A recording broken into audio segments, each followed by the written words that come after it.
Hello, everybody. During this, I'll be looking up on my main computer here because that's where I have my notes. So, anyways, let's get right into it. So, essentially, the sun is a big ball of hydrogen gas around 1.4 million kilometers across, making it 100 times greater than the Earth's diameter, and a million Earths could fit inside of it.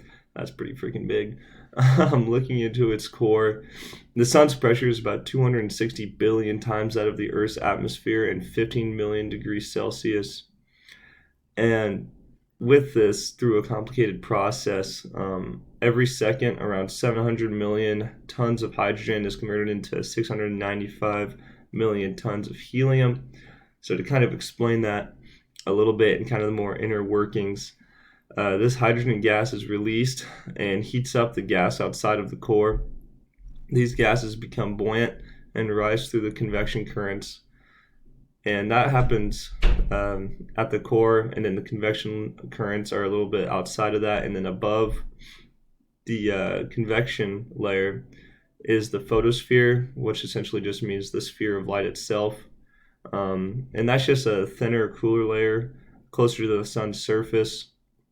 Here it kind of gets thin enough to become transparent and light can shine through. At this point, the energy from the sun can travel into space. That's the light we see today. And then the cool fact he said on the video, where it takes around 100 to 200,000 years for the light to become visible to us. So we're actually looking at the light that was getting made in the Earth's core when the first Homo sapiens showed up. So that was pretty cool. So above that thin layer is another very, very thin layer called the corona, which you can kind of think of it as the sun's atmosphere almost. Even though this layer is thin, it can reach temps up to 1 million degrees Celsius. There's a fly in my room, which I thought was pretty interesting considering how it was so thin. And another interesting thing about it is that it actually never ends. It fuses into solar winds, which is a stream of subatomic particles moving away from the sun.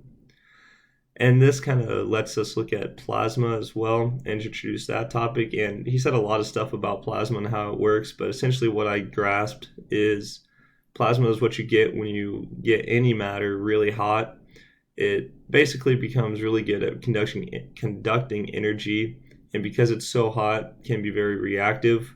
So this is what causes the sunspots, solar flares, and the other effects that I mentioned that affect our Earth's atmosphere with the aurora borealis and the electricity blackouts I'll talk about a little bit later on, and how it can affect the Earth's crust and stuff like that. So to kind of wrap that all up into one little sentence, I came up with this. So in the sun, there are millions, trillions of hydrogen atoms fusing into trillions of helium atoms and emitting lots and lots of photons, which heats up the Earth and gives us light. That's essentially kind of the wrapping I made for all of that. And then how it kind of affects us is we depend on the sun for life itself, but it can also bring our society down to its knees, like he said in the video. So in 1989, the solar storm, and then in 1859, there was another one that was bigger than that. That could have caused a worldwide blackout if it happened now, and that could just cause, what did he say?